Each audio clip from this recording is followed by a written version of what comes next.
I'm Jeff Hunt. He's Bill Thorpe. And we're back, baby.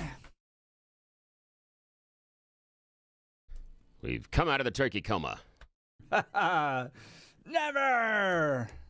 Do you have pie the next day for breakfast? Yeah. No, for breakfast. Oh, for breakfast? Yes. No, but I've been eating leftovers for 3 or 4 days. Yeah, we've been doing leftovers too. And that's the rule in our house is that post Thanksgiving and post Christmas, all rules as far as breakfast and everything else and lunch, that's off the table. Oh, I love it. So if you want to get up and have pie for breakfast, go right ahead. And so the kids love that. Also helps the fact that it cleans out the pie real quickly. What I love to do is the post-Thanksgiving meal leftovers just mix all together. So for me, it's like one big plate mashed up of stuffing, mashed potatoes, green bean casserole, and turkey, and I just mix it all together. Oh, wow. See, I do. So yummy. The thing for me is that I just did the Thanksgiving meal, so I don't want to replicate that.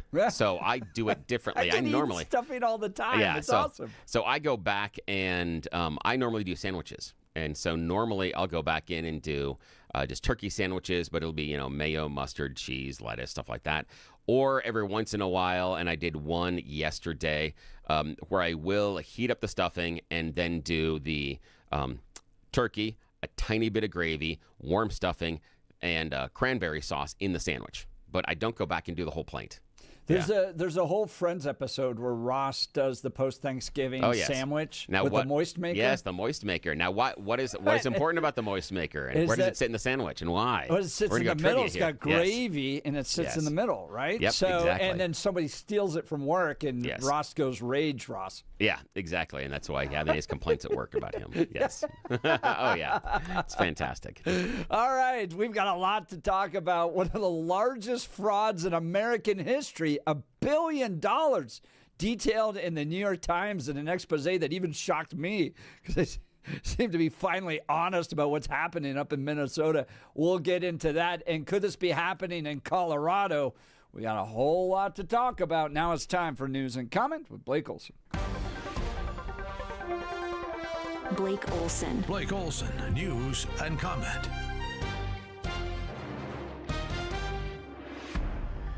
Good morning. Happy Monday. Welcome back. 16 and clear in Denver, expecting a high of 41 today. News sponsored by Pastor Camp Heating and Air Conditioning at 303-777-1234 to learn more about special savings opportunities on Lennox equipment.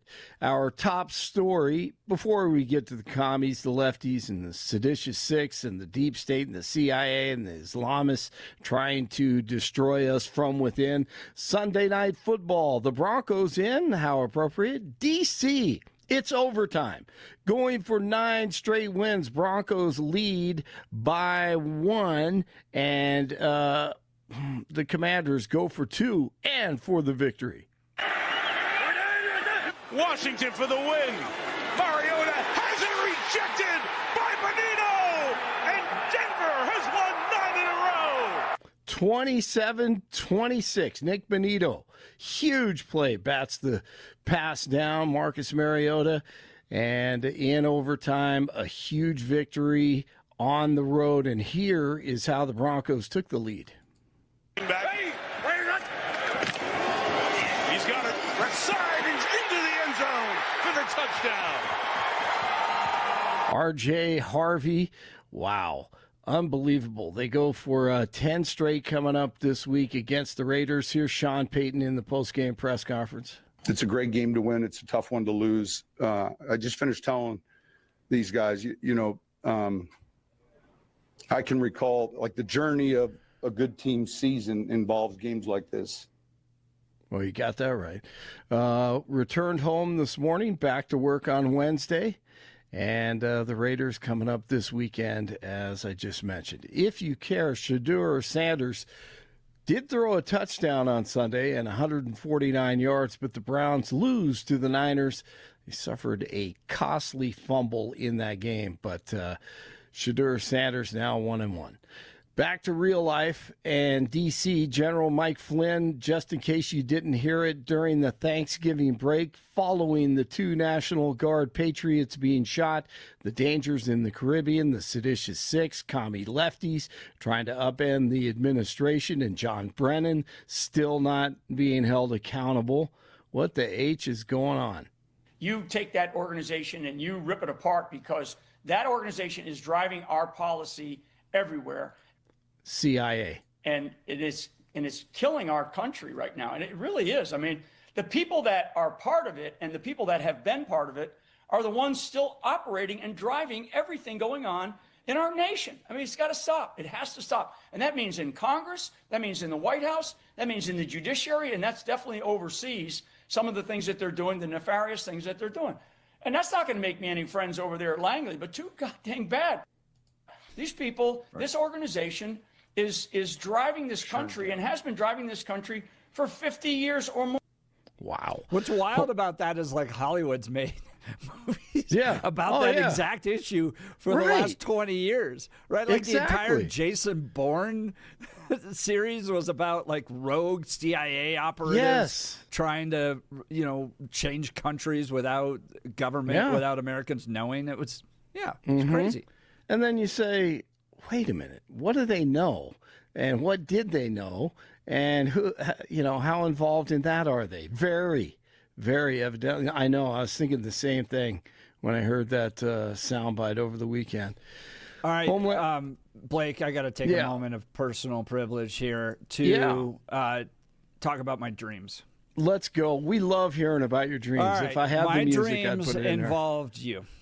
Oh, goodness. Yeah. And you and I were debating Candace Owens and her post about the pastor challenge. Did you hear about this? No, I didn't hear this one. Okay. So this was a tweet that Candace Owens puts out on Saturday, and it says, Pastor challenge. Tomorrow is Sunday. I challenge you to get through an entire sermon without mentioning me or Tucker Carlson. Were they able to do it? I sat there and I was like, everybody's like, what? Like, nobody talks about this. What are you talking about? She goes on to clarify. She's talking about all the Turning Point USA pastors. But in their defense, she's got the top podcast in the world right now. And if she's naming a particular pastor, he might have to address it on a Sunday. Or does he? Why would he have to? It's the top podcast. I mean, if you were named by the top podcast, you might want to have to address it. But my pastor did it. When I first read that, I was like, what is she talking about? Like, pastor challenge? I go to a tiny little Baptist church down from the road from our house. I'm not Baptist, I'm Presbyterian, but it's a close church to us, and it's conservative, and we like it. And even though they honored Charlie, they're not going to go off and talk about Candace Owens or Tucker Carlson on any given Sunday. They did a fine exegesis of Genesis 22, but I was having a dream where you and I were debating Candace Owens and pastor challenge. Nice. Now we're actually living it out. It's like one of those Hollywood movies from 20 years ago. Yeah. Now we're living it. So I guess I'm confused. I mean, how difficult is it for a pastor just to talk about Scripture? Right. That's the whole point. Everyone's like, Candace, not everyone's talking about you. Well, guess what returns today, this afternoon? Oh, no, we're going to be debating. Live again. I can't listen, dude. I get the worst headache listening to her. I'll give you the highlights. All right? I'll give them to you tomorrow. Who killed Charlie? At this point, it's the French, it's the Israelis, and it's a group of pastors. And some guys in red shirts. And the CIA and the Egyptians. Who knows? I have no idea. But that's why we have a trial. Nothing would surprise. Blake, that's why we have a trial. But they're getting rid of. I mean, they've destroyed all the evidence.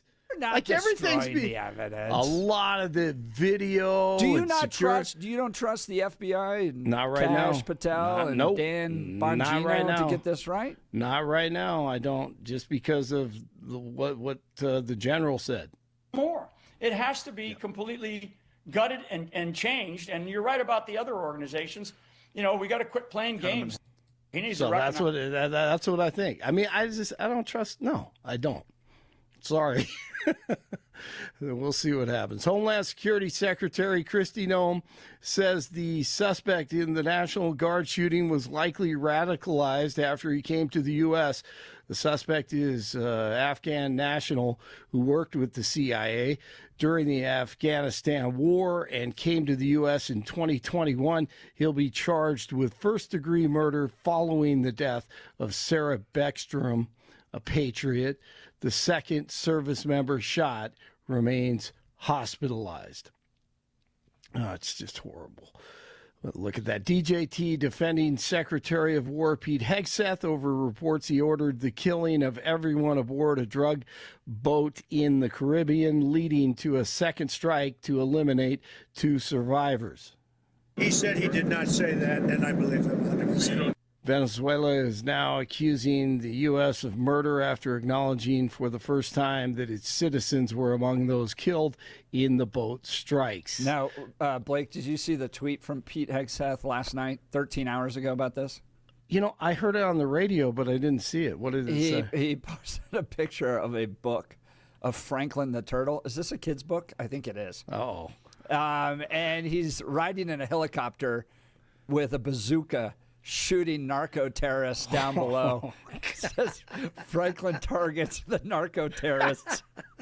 And then the text was for your Christmas wish list. Wow. Franklin targets the narco terrorists. Wow. Man. Okay, I gotta go look at that one. Jeez. You know, I love it. Just don't bring drugs into our country. It's that simple at this point. You want to save your life. You want to be targeted by a drone. Yeah. Just don't bring drugs into the country. It's Right. that simple. If you want to fish, you want to look at the view of the ocean or whatever, the sunset, don't be on a drug boat. That'd probably be a good idea. The driver of the fuel tanker died Thursday, just in case you were wondering, after crashing into the Yale Avenue Bridge. The retainer wall is damaged, and RTD's E and H line schedules have been modified until repair work is completed. If you want more information, you can go online to RTD to find out more about the E and the H line. It is 14 in Arvada, 15 in Littleton, 16 in Denver, and you are waking up again with Jeff and Bill as they have returned, and they continue right now. Blake Olson, News Talk 710 KNUS. Your 710 KNUS forecast this early Monday. A few passing clouds this morning, temperatures around 15 this morning. Then for the rest of your Monday, becoming mostly sunny this afternoon, highs around 40. Partly cloudy tonight, lows in the lower 20s. Partly sunny for Tuesday, highs around 45. Weather brought to you by L&L Heating and Air Conditioning. For quick, trustworthy, and dependable service, call L&L Heating and Air Conditioning at 720-851-1691. Visit them online at bestdenverhvac.com. That's bestdenverhvac.com. You'll be comfortable with L&L. I'm day weather meteorologist Patrice Sutter in the 710 KNUS Weather Center. Welcome back to the Jeff and Bill Show. Let's talk to Tom in Thornton. Tom, military experience and in Afghanistan. Good morning. You're on with Jeff and Bill. Good morning. Just to clear that up, I was never in Afghanistan, but I was in the Middle East and the greater Arabian Peninsula. And I think what isn't being discussed in these conversations is that when we bring some of these non-aligned cultures into our country, when there's hard times, people kind of look back into their religion, right? Well, in Islam, there's only one sure way to get into heaven. That's jihad, right? And that's been the driving force behind suicide bombings, attacks, and all kinds of other stuff. And another one that we often forget about is the Pulse shooting in Florida. That was done by an Afghan or a person who had Afghan ancestry. His parents came over here from Florida and then became a gay man. And to atone for his sins, there's only one thing that you can do: jihad. And that's what he did. He killed all those people because he knew, or in his heart, he believed that once he died, he would go to heaven. So the religion doesn't necessarily drive the violence, but when it's time for violence, or you're considering if you're going to go to heaven or hell, then jihad's the only way out of this. And that could very well be what happened here. The guy's in despair. He thinks he's going to end his life. He goes to do, suicide by cop or suicide through jihad and go to heaven. So that's a very real thing, because that's what's been driving a lot of the violence in the Middle East. Tom, it's an interesting perspective. Bill, do you have a question? Yeah, if it was, I mean, again, I understand where you're going with that, and I could see that being possibly someone getting to that. But what I would think is, if that was true, wouldn't we see, one, more Muslims taking this action, not just in America, but elsewhere in other Western countries? And then wouldn't we also see them taking that action in their own countries? And I just haven't seen that as much. We do. Yes, we do. We see that in Palestine, right? We see that constantly. There was a long part where, until Israel built a wall, where Palestinians would walk into Israel, detonate themselves. That was jihad. Same exact thing. And their family even celebrated it.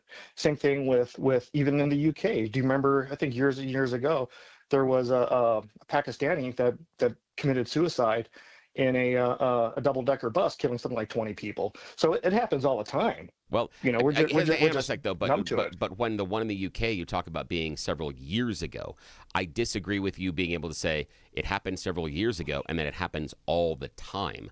I think those are mutually exclusive type of ideas, and I don't think we're seeing it happen all the time here inside of America. I'm not disagreeing with you that it can be a motivation.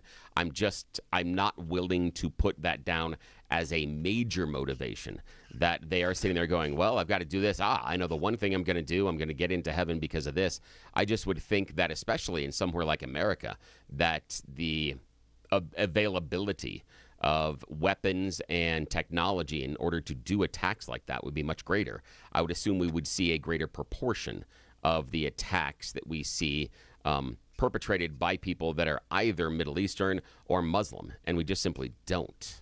So I'm not saying you're wrong about his motivation. I'm just saying I'm not looking at it as much as a danger, a red flag as far as danger as you are. Yeah, no, that is a very fair point. But I think one thing that my experience has shown, especially like in Iraq, when there's desperation, it's easy to look into a religion and say, well, my life sucks. I want to end it one way or the other. And they may not necessarily say that, but that's what's kind of happening. And then somebody comes and says, well, all I have to do is attack the infidels or do this, and your problems are going to be over, and you're going to go to heaven, and it's going to be fantastic. And that does happen. And another thing that happened in Colorado, we used to have, what was his name, Zazi? We had Zazi, who was an Afghan refugee, came over here. He was a bus driver at DIA, drove over to New York to set off a bomb. And so that does happen. There's even Colorado connections to this stuff. So it's to your point though, Bill, you're absolutely right. It's not everybody, but I think that in dark times, people look for the light sometimes. And if that light is Islam and that's what they know, that's the light they're going to look at. Tom, I wonder, and Bill too, how much culture fits into this. So we're going to get into this with the Somalian fraud that took place in Minnesota, because the Wall Street or the New York Times even admitting that there's a culture in which you steal from the country is fine in Somalia, and that came over to the United States. So when I was on the airplane flying to Israel one time, we ended up having to turn around. It was a 6-hour flight to nowhere, and it made the New York Post, actually, because of some of the footage I covered on it. And it was because an Israeli was debating with a flight attendant that he didn't want to go back and sit in his seat while he was waiting for the bathroom. He wanted to sit on the flight attendant's jump seat. And we got all turned around, and United brought the entire flight back and made us wait for 24 hours. And I was talking with the Israelis around. They're like, this is just what we do culturally. We argue. It's like the fact they turned the plane around was stupid. In fact, there was even a lawsuit at one point over this. I don't know what happened to it, but the Israelis saying our culture is an argumentative culture. We debate things. There's nothing wrong with what that guy did. When I've run into Afghanis and Palestinians, I've noticed that there's a level of anger and frustration that just seems to like explode, right? Like that just pours out very quickly. When I was with the Palestinians at the DNC for 3 days, one Israeli flag would turn this mob into just curse words and anger and frustration. They'd scream at these Israelis. And I'm like, whoa, where did this come from? And then I'm watching the body cam video of the other Afghani that was shot in April, and just this rage, this anger and frustration. Do you think there's a cultural thing with that they get very angry very quickly? Well, I don't know if it's a cultural thing per se, right? But I guess there's cultural myths that they drive on. Because I've been to Jordan and worked with Palestinians and a few other folks, and there, you know how like with American kids, you're raised with Santa Claus, and you're raised with George Washington won a line, cut down the cherry tree, and all this other stuff. Well, over there, it's the Jews kicked me out of my home. I still have a key to my house that was handed down to me. So there's this deep rooted hatred towards the West in some regards, because who backs Israel? Well, it's the United States. So that is culturally ingrained to them, because in Afghanistan and Iraq and everywhere else that we've been to, like when we went into Iraq, it's like we said, we're here to liberate you from Saddam Hussein. Well, that's not what they talk about at their kitchen table. They talk about the Americans are here because they want to get rid of Islam. And so what do you believe? You believe the American soldier that says, "Oh, I just shot your uncle, but I'm here to give you freedom"? Like, no, that's not what happened. Same thing in Afghanistan. Afghanistan was like, Americans are here to remove Islam, and there's something in Islam called taqiyya that I don't remember, but it's okay to lie. It's okay to lie for the greater good. So you can be talking to them and they'll lie to your face because it's approved by Islam. So they have no obligation to do anything with you. And as far as the Somalis in Minnesota, it's the same thing. There's and probably in their minds that it's okay to lie, cheat, and steal because they're going to give that money back to their relatives in Somalia. So therefore, it's for the greater good. Therefore, it's okay to do these things. So you can mitigate anything in Islam. So I think that's a large part of what we're doing. But are we? Is it a cleft culture? 100%. Absolutely. Tom Thornton, I sure appreciate the call. Thanks so much, Bill. I'll give you the final word on this conversation. No, I like where he's going. That some of it is about assimilation, some of it's about just the idea of getting into the culture. But that's some of the problems that we have when we bring people over. It's again, for me, it's the idea of vetting and how we're going to work into the assimilation. I was talking to one of the people on the text messages where they were saying, "Oh yeah, the refugees come here and they don't want to."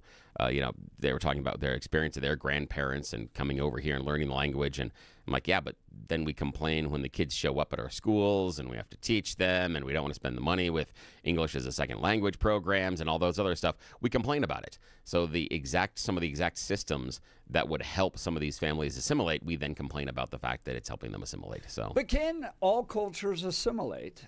That's what I'm interested in, especially as we get into this conversation with regards to the Somali refugees in Minnesota, the $1 billion of fraud.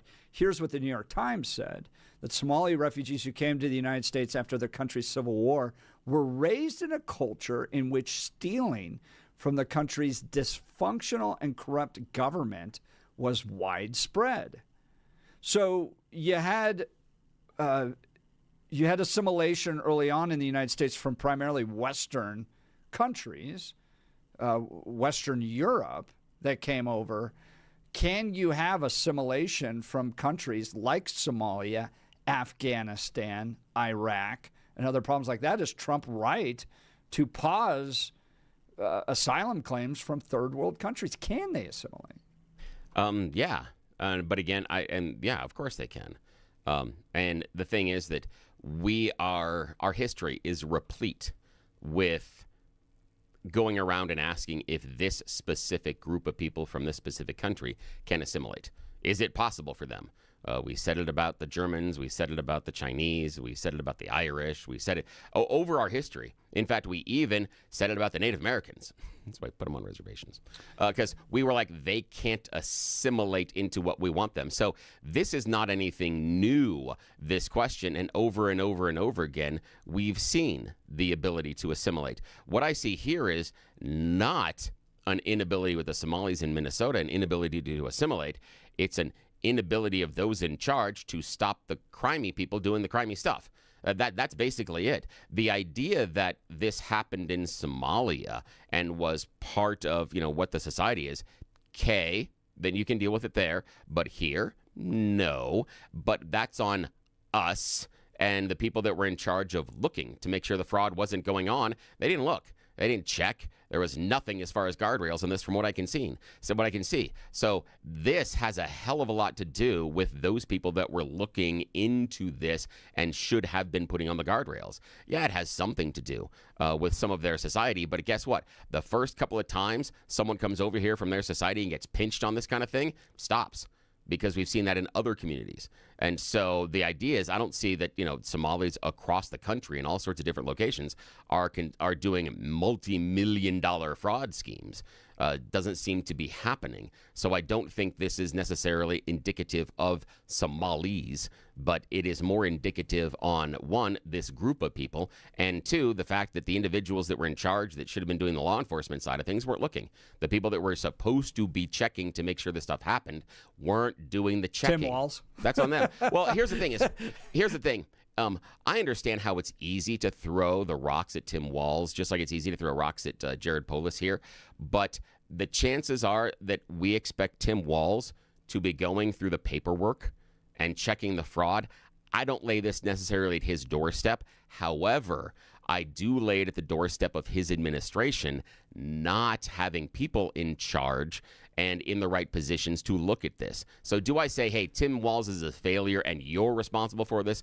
No, individually, but do I label his administration, which is fair to say that then Tim Walz administration is responsible for this? Yeah, that is fair. That is fair. I don't think that he was missing the fact checking inside of the books and everything else, but did he have people in charge and people that he put in situations and places that should have been checking? Yes. And so is that a failure on his part? Yes. Absolutely. A failure of the team? Yes. 110%. Well, here's about 480 current staff members of the Minnesota Department of Human Services saying Tim Walz is 100% responsible for the massive fraud in Minnesota. But I guess I'm intrigued. But again, why? When they say that, why? What we is let the thing? Tim Walz know of fraud early on, hoping for a partnership in stopping fraud. But no, we got the opposite response. Tim Walz systemically retaliated against whistleblowers using monitoring, threats, repression, and did his best to discredit fraud reports. Instead of partnerships, we got the full weight of retaliation by Tim Walz, certain DFL members, and an indifferent mainstream media. Well, for me, that still points more to systemic. I would have to see the messages where Tim Walz is attacking these people directly per se. Do I think the administration probably missed these things? Yes. Do I think the administration maybe not have taken the whistleblowers as seriously? Yeah. And because he's in charge, does a buck stop there? Yeah. But the idea that he individually made these decisions, again, either Tim Walz has to be this bumbling idiot that people have said all the time, oh my gosh, can't believe that Kamala chose him. He's such an idiot. Look at him. He's so woke. Oh my God.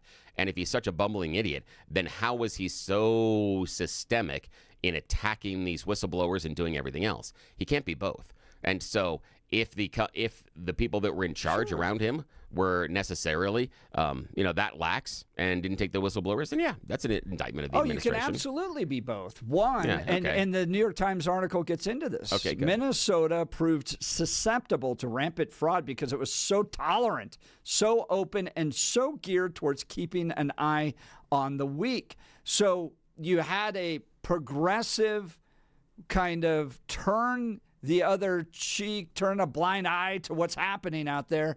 And then at the same time, anybody who raises concerns, well, you claim that they're racist. You try to stop them, to this tweet's point from 480 members of the Department of Human Services, that you retaliate against whistleblowers. So I can see it being both stupid and targeted.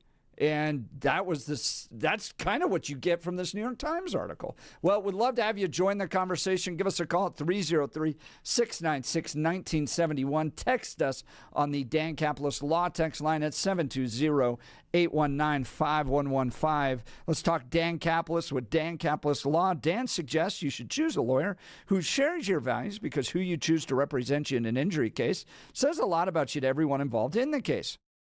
Dan Caplis is the son of a police officer and a former seminarian who's dedicated the last 40 years of his life to helping people who are hurt in serious motor vehicle crashes. Dan is believed to be the only lawyer in Colorado history to win 5 straight multi-million-dollar verdicts in Colorado crash cases. Dan is also believed to have won the largest truck crash verdicts in Colorado history. Dan Caplis Law is the official law firm partner of the Denver Nuggets and the Colorado Avalanche. Dan Caplis Law is a serious firm for serious cases. Dan accepts righteous injury cases on a percentage fee basis, so that he can represent good people from all walks of life without regard to ability to pay. So if you need Dan's help, give him a call, 303-770-5551, 303-770-5551, or hit dancaplisLaw.com. That's Dan, C-A-P-L-I-S Law.com. We'll continue with your phone calls and texts. You're listening to The Jeff and Bill Show. This is Denver's talk leader, News Talk 710, CAN-US.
that stuck in your head? I'm with Jeff and Bill. Welcome back to the Jeff and Bill Show, Denver's top talk radio show, where we engage in debate from the left, right, and center. And more important, you're invited to be a part of it. So give us a call, 303-696-1971, or text us on the Dan Caplis Law text line at 720-819-5115. Big article in the New York Times, how fraud swamped Minnesota's social services system on Tim Walz's watch. Basically $1 billion was fraudulently spent. This was taxpayer dollars. Well, we don't know. We don't know if it's up to $1 billion federal yet. The numbers, that's still alleged. We've got hundreds of millions. Okay. So far, lots. They're saying they're allegations that could get up to $1 billion. We don't have $1 billion yet. We have several hundred million inside of the main program, and then some offshoot programs. But again, that $1 billion number is not solid yet. Well, lots of money spent, and it was spent on these, what were supposed to be food programs for kids that were starving. And one of the interesting aspects on this is that it was primarily, not entirely, but like nearly all, were done by Somalis. And the article from the New York Times saying that Somali refugees who came to the United States after their country's civil war were raised in a culture in which stealing from the country's dysfunctional and corrupt government was widespread. This combined, they said, with Minnesota proves susceptible to rampant fraud because it's so tolerant, so open, and so geared towards keeping an eye on the weak. So basically, this combination of fraud plus tolerance meant that there wasn't a lot of accountability, and you had hundreds of millions, possibly $1 billion in fraud going out. That was taxpayer dollars. Some of these guys bought property. They bought nice cars. I mean, it was ridiculous. But the bigger question in my mind, to this point in the New York Times, is culture and who assimilates to this country. I've spent time traveling to other cultures, and I think Americans miss this at large, is how corruption is so rampant in other countries, okay? For instance, I've done a lot of mission work in Mexico, and we went to go build houses. We built an orphanage down in Mexico, and we would get stopped all the time by the federales, and we'd have to deal with them and their requests for bribes in order to get where we wanted to go to build an orphanage. When I did mission work in Russia, every time around lunchtime, I got arrested because the dang cop wanted lunch money. You go, passport problem. And I go, it's $20 to make this passport problem go away. It's like, yes. You see it in this article. I've experienced it out there. Corruption is rampant in other countries, and particularly in third world countries, it's like a way of life. Corruption is. So can you import lots of people that engage in corruption or used to corruption as part of their culture, put them in a place and not expect corruption to take place? Isn't this what's going to happen? What do you think, Bill?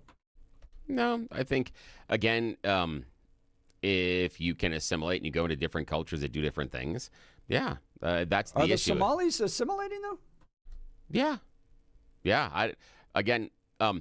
The idea is I don't see this fraud as indicative of the entire Somali culture. Remember, the Somalis were the ones that during the election were supposed to be eating the dogs and the cats. That wasn't happening. So, again, that wasn't happening, but it was something that was indicting an entire group. Fraud is happening. Hang on a sec, though, but the eating of the dogs and the cats was used to indict an entire group, and the fraud is happening. But does that mean that every Somali that came to America is involved in massive fraud? No. I'm not going to paint with that broad of a brush. This group was. And chances are, if we got into it, my guess is there are people outside of the Somali community that help make this possible. There are probably going to be names that are out that are not Somali that are going to be involved in this corruption as well. So I doubt that this is only a Somali thing. They're going to be people. Do you think the New York Times was wrong in their analysis? In what way? Analysis in which way? Their analysis is that this took place, this fraud in Minnesota took place in part because of the fact that the refugees who came to the United States after their country's civil war were raised in a culture in which stealing from the country's dysfunctional and corrupted government was widespread.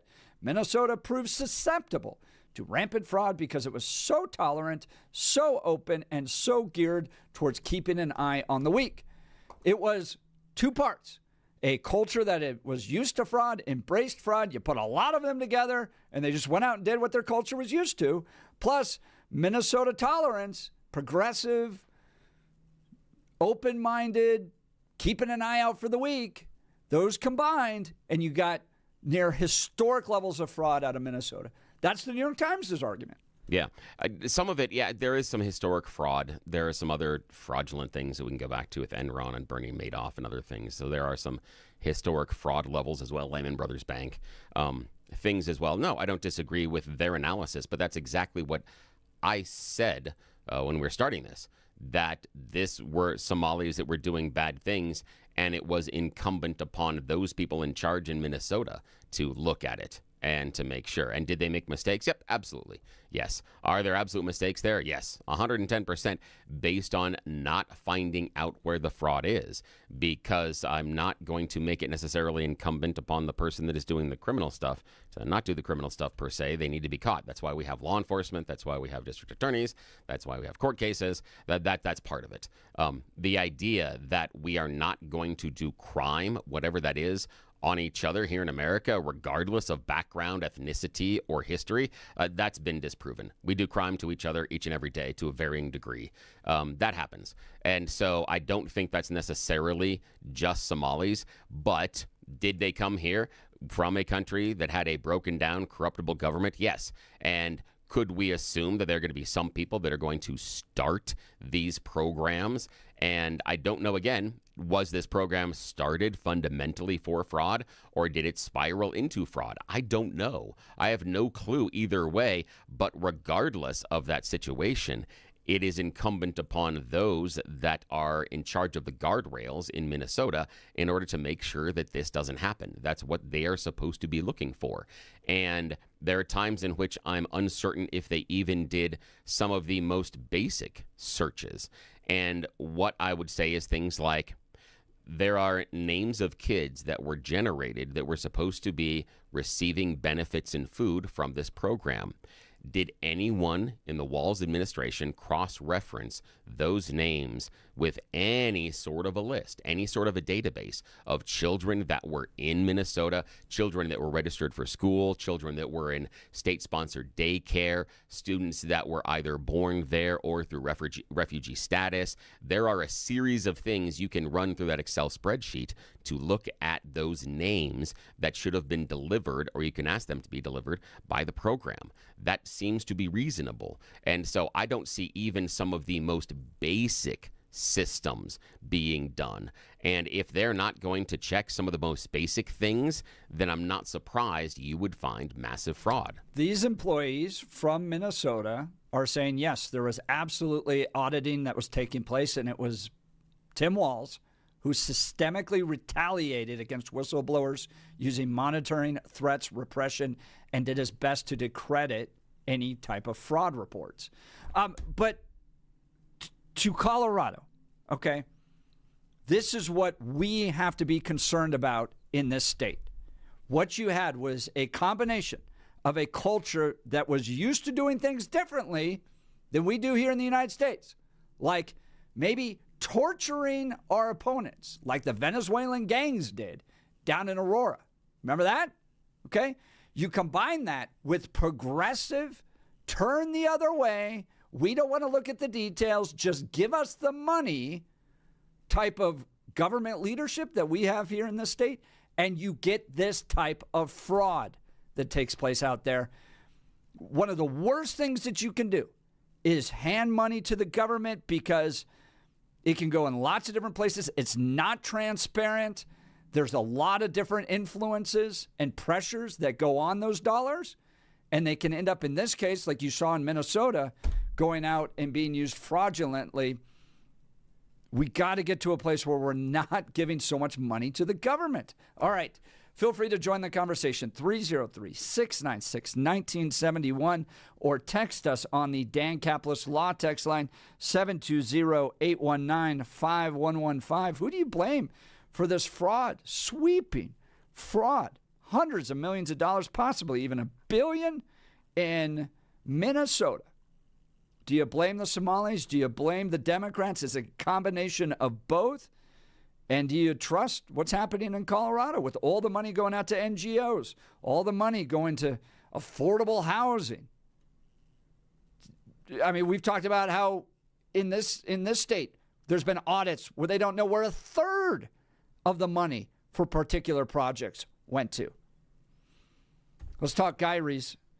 My wife and I have visited the Guy Rees location in Parker, had an absolutely fantastic experience.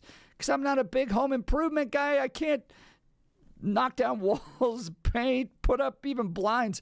I'm not great at that. Guy Rees has professional designers that will walk you through the entire process, bring in the pros. It's absolutely affordable. It's a great choice if you want to improve your home. They have an incredible selection of Hunter Douglas custom blinds, shades, and shutters. The designer was a real pro. She walked us through everything and helped us find the perfect options to enhance the look and functionality of our home. So whether your curtains are clashing or you just want a fresh look, Guy Rees has the solutions for you. They're designers or the experts, and they can help you with everything from window treatments to full room decor. But here's the best part. They offer a personalized in-home consultation. They'll come directly to you.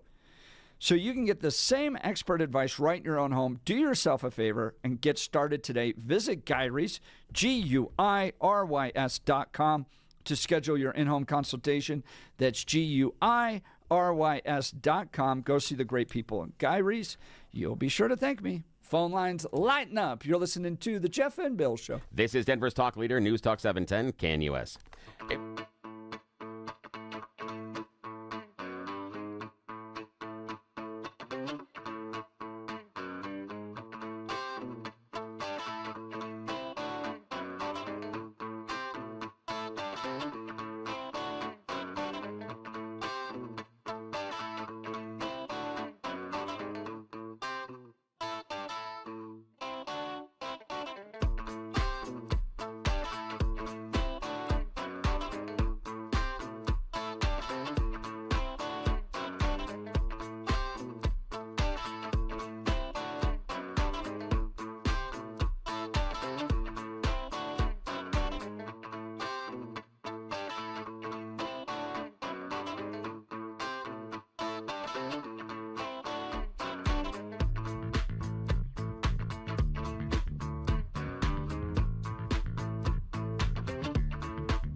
Welcome back to the Jeff and Bill Show. Sweeping article in the New York Times, how fraud swamped Minnesota's social services system on Tim Walz's watch.